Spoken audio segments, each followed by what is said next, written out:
A Jornada pela Vida do Gresg apresenta o podcast Triunfo Pessoal, com Guaraci Silveira, baseado no livro Triunfo Pessoal, psicografado por Divaldo Franco, pelo espírito Joana de Ângeles.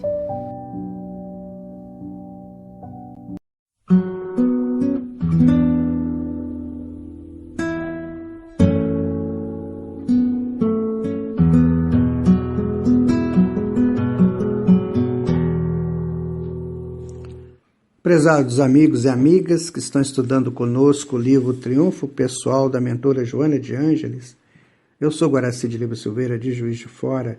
Estamos dando continuidade aos estudos do capítulo 2 do referido livro, que a Joana intitulou de O Ser Pensante. Nós estávamos estudando outro dia a respeito do pensamento numa situação em que ele se torna lógico.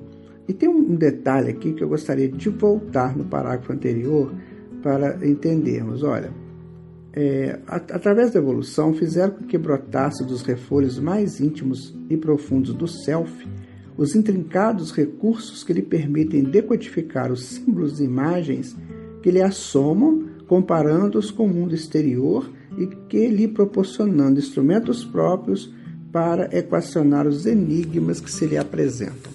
Vejam bem, prezados amigos e amigas, quando nós identificamos alguma coisa no mundo externo, ou seja, no nosso mundo de relações, essa coisa está dentro de nós. Essa imagem já está construída dentro de nós. De maneira que se alguém chegar para nós e disser assim, que lá no pico do Himalaia tem uma mancha preta num determinado lugar, nós não vamos saber o que é isso. Porque não está dentro de nós essa imagem, nós ainda não fomos lá, nós ainda não pesquisamos isso, nós não criamos, nós não arquivamos essa imagem. De maneira que tudo que eu identifico do lado de fora de mim, está dentro de mim também. E, como diz ela aqui, o pensamento que vai ajudar a gente a decodificar essas imagens. Então, de repente, surge uma imagem para mim. Eu estou assim meio que parado, não estou fazendo nada, estou viajando. Aí me surge uma imagem de um pinheiro, por exemplo. Eu fico assim, mas pinheiro? Daí, de repente, eu falo, estou me lembrando, foi naquele Natal que o papai me levou a todos nós para buscarmos um pinheiro, para fazermos a nossa árvore de Natal. Daí eu identifico na mesma hora pelo pensamento. São essas imagens que surgem de repente, nós temos que analisá-las. Por que essa imagem surgiu? Então, a pessoa que é viciada em algum ponto, as imagens sempre buscam a consciência no sentido de que ele permaneça no vício. Então, vamos dizer assim, a pessoa que é viciada em sexo, por exemplo, o tempo todo surgem para ele imagens. Tudo que ele vive, todo lugar que ele está, ele associa aquele lugar ou aquela situação a uma imagem relacionada a sexo. Para quê? Para que a consciência se embote e ela permita que o indivíduo cometa os equívocos relacionados à sua fixação muito perigosa, uma fixação mórbida em relação ao sexo. Da mesma forma, nas drogas alucinógenas, nas drogas lícitas, como o álcool, como o cigarro, eu fico com aquela imagem. Então, eu estou vivendo uma situação meio conflitante, na memória me vem a imagem de um cigarro. Tem que fumar. O pensamento fala logo, não, fuma porque o cigarro vai te fazer bem, que é um engodo, na verdade, não vai fazer bem. Assim nós temos que analisar, por isso que nós somos senhores da nossa evolução. Nós fazemos aquilo que nós desejamos fazer, de forma que ninguém me impõe nada. Às vezes você fala assim, mas eu era me impunham aquilo. Não, ninguém te impõe. Você aceita. A imposição, ela é aceita. O Paulo Freire falava dos oprimidos. O oprimido é aquele que deseja continuar sendo oprimido. No momento em que ele não quer mais ser oprimido, ele deixa de ser oprimido. Eu não vou aceitar isso. É o momento em que ele levanta dentro do seu pensamento. Bom, a Joana vai continuar aqui. Olha, o pensamento é um arquipélago de recursos inexauríveis que o espírito possui e que seus complexos mecanismos neurais transformam em ideias através das sinapses defluentes dos impulsos que lhe permitam a intercomunicação. Dentro daquilo que nós estamos conversando. Quando você pensa uma coisa e aquilo forma, o cérebro cria aquelas sinapses, ou seja, aqueles encontros neurais dos neurônios, então ele faz aquelas conexões e está feita então a tua decisão. Eu escuto uma conversa, alguém fala uma coisa comigo e na mesma hora o meu sentimento me dá uma resposta e o pensamento aceita, então o cérebro vai fazer as conexões neurais relativas àquilo. Vou dar um exemplo bem claro, eu gosto muito disso. Eu falo assim, nós estamos conversando, de repente alguém fala assim, vamos comer maçã? Daí o pessoal aceita, vamos comer. Então cria-se aquelas imagens da maçã em cada um e o cérebro então faz a conexão que vai levar a imagem da maçã e alguém busca a maçã e vamos comer maçã. Então não aconteceu por acaso, teve um mecanismo ali. Por isso que a neuroplasticidade hoje está atuando muito. O que é a neuroplasticidade? É quando eu inverto essas conexões. Não, eu não quero comer maçã. Lamento, mas não dá para mim. Maçã não dá, por causa disso, cada um tem os seus direitos de aceitar ou não, de formas que eu vou mudar aquilo que era quase que fatal em mim.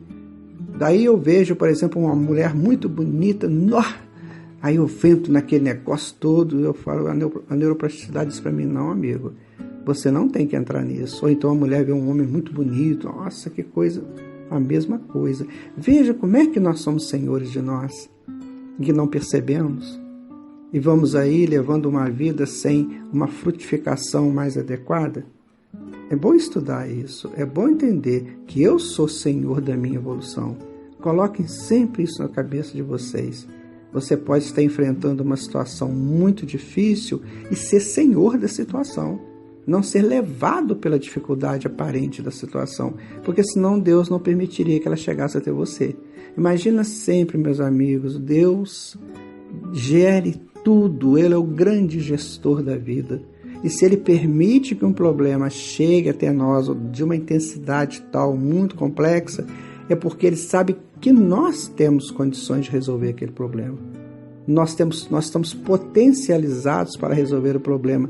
O que ocorre é que o pensamento não age dessa maneira. Então, eu vou dar um exemplo de uma perda física de alguém, a pessoa desencarna, daí é uma pessoa muito, muito próxima, muito querida, e chega todo mundo na frente da gente assim, meus pêsames. O que é pêsame? Pêsame vem de pesar, que significa peso. Então, o momento já é difícil, eu ainda vou sendo carregado com mais pesos, eu fico parado. É diferente, eu estou vivendo um momento difícil, alguém que chega para mim tem que me dar força. Olha, isso aí acontece mesmo, é natural, a vida é assim, cada um progride de um jeito, enfim. São essas coisas que a nossa sociedade precisa pensar um pouquinho mais, como vamos agir. E ela continua, máquina alguma jamais foi capaz de pensar, não podendo elaborar qualquer ideia além de seus componentes constitutivos, e mesmo os mais avançados computadores que pensam, quais aqueles de que se utilizam os enxadristas, somente resolvem questões que foram programadas, obedecendo e repetindo sempre os mesmos processamentos de dados, enquanto o ser humano, rico de possibilidades, elabora novos e contínuos cometimentos, vivencia incomparáveis experiências e altera a estrutura do mundo a cada momento. Isso é de uma beleza impressionante. Isso é poesia, minha gente. Nós ficamos aí envolvidos, maravilhados com os computadores que fazem, que deixam de fazer, mas aquilo é programação. Sabemos disso, aquilo é programação. Agora o pensamento não é nosso, é elaborado a partir de cada selfie, a partir de cada individualidade que vai estruturando, vai se modificando, vai crescendo ou vai se estagnando. Está vendo como que há uma ação em torno disso tudo? Então, nós somos muito importantes, muito mesmo. O pensamento é delicado instrumento do self para exteriorizar as ocorrências internas da sua existência, facultando a comunicação racional e inteligente com o mundo, as pessoas e as coisas. Imagina se nós não pensássemos. Imagina se há um embotamento qualquer no cérebro que não permite a exteriorização do pensamento do espírito, que vem do self. A pessoa fica parada. Ela não consegue reagir com o mundo externo, porque o pensamento está embotado pelo cérebro físico. Ou então, muitas vezes, também botado lá nas raízes profundas da mente, e aí já é um outro estudo. Mas veja como é importante, se você pensa com naturalidade, se você flui seu pensamento com a beleza que é própria dele, comece a analisar seu pensamento. Comece a ver o que você está pensando. Quando você olha para um determinado quadro, não é quadro de pintura, qualquer quadro que você vive, como é que você está analisando aquilo? Como é que aquilo passa para você? Quando você, por exemplo, está vendo uma pessoa bebendo uma bebida alcoólica, o que aquilo passa para você? Será que você já concorda plenamente com aquilo? Não é nada, isso faz mal nada. Ou será que você pensa assim, não, mas pode fazer assim? Eu fiquei sabendo ontem de um caso muito triste, um senhor com balão de oxigênio, onde ele carregava o balão de oxigênio, porque já não podia mais respirar normalmente. Então, com o braço ele segurava o balão de oxigênio e com a outra mão ele fumava. Olha, sabe, vale, isso é importante. Daí que nós temos que analisar, sabe, gente? Porque na hora que chega o momento da desencarnação é bravo. Aí a coisa chega lá, olha, você perdeu seu tempo. Possuidor de inimagináveis procedimentos, é condutor das ideias que dão sentido à vida. No entanto, quando o mal direcionado derrapa em viciações mentais perturbadoras que levam o indivíduo a conflitos e desordens emocionais de gravidade. Sabe, às vezes a gente encontra uma pessoa que foi muito nossa querida no passado, pode ter sido nossa mãe, nossa irmã, nosso irmão, nosso pai, enfim, tem um elo muito forte dentro do campo da memória afetiva, e a gente vai logo querer, não, eu tenho que ficar com ele, eu tenho que ficar com ela, ele mexe comigo, ela mexe comigo, e você tem um compromisso conjugal, matrimonial, pronto, aí você se degringola porque não controla teu pensamento. Não analisa isso, nós espíritas temos que analisar isso. Quando eu tenho um comprometimento, que eu olho para alguém, aquela pessoa me toca, só foi possível aquele reencontro porque Jesus confia em você, porque Deus sabe que você vai vencer, senão não haveria o encontro. É o seu momento mágico de dizer assim, eu sei quem sou e o que eu necessito para mim. Agora é Maria, não é Joana. Agora é José, não é Pedro. Vejam, prezados amigos, como que nós temos que analisar. Disciplinado pela vontade, conduz os sentimentos a níveis mais formosos da inteligência, que se enriquece de requisitos capazes de felicitar e tornar harmônicas as criaturas. O pensamento é energia que pode conduzir à sublimação ou ao desespero, conforme os conteúdos psíquicos de que se revista. E aqui a Joana já está adentrando para o item seguinte, que é a inteligência. Mas eu vou colocar, antes de terminar o nosso estudo de hoje, algumas citações muito interessantes que nós encontramos, por exemplo, no livro Gênesis, do Allan Kardec, no capítulo 14 e também no item 14, Kardec vai colocar o seguinte, que o pensamento é a grande oficina ou laboratório da vida espiritual.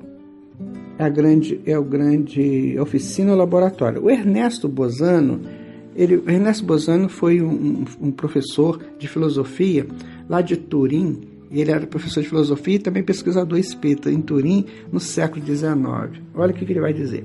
No mundo espiritual, o pensamento constitui uma força criadora, por meio da qual todo espírito existente no plano astral pode reproduzir em torno de si o meio das suas recordações. E é uma força criadora, a cujo favor cada um pode conseguir o de que precise. Quando nós vemos André Luiz, podemos dizer para nós que os arquitetos da espiritualidade constroem, por exemplo, um auditório com pensamento para fazer uma reunião, depois que termina a reunião, esse auditório é desfeito pelo pensamento, você observa o poder dessa coisa que é o pensamento. Então, quando ele é bem direcionado, ele cria maravilhas, e quando mal direcionado, ele pode nos levar a abismos profundos. E também vamos pegar na questão 662 do Livro dos Espíritos o seguinte: o pensamento e a vontade representam em nós o poder de ação que alcança muito além dos limites da nossa esfera corporal. Eu posso estar aqui agora pensando, por exemplo, num ente meu que desencarnou, e ele pode estar sentindo a minha frequência de pensamento, a minha vibração. Da mesma maneira, do lado de cá para o lado de cá, do lado de lá para o lado de cá. E Kardec coloca em Obras Póstumas, na parte 1, que o pensamento é o atributo essencial do espírito, ou seja, só pensa quem já chegou a um nível de evolução que consideramos aí a pessoa, esse ser, como espírito. Antes ele era um princípio, agora ele é um espírito. E um dos atributos do espírito é o pensamento. De modo que nós precisamos entender esses detalhes, essas particularidades, para não sairmos por aí vivendo por viver. Como diz assim, dançando o que a música manda, né? Não, nós temos que falar o seguinte: olha, estou vivendo de uma maneira consciente e de uma maneira que o meu pensamento me leve, me conduza a coisas interessantes para o meu crescimento espiritual. Vou ficando por aqui, agradeço a sua atenção e o prestígio que você me dá em me ouvir, e vamos continuar estudando, Joana, vamos continuar aprendendo. Fique com Jesus, muita paz no seu coração.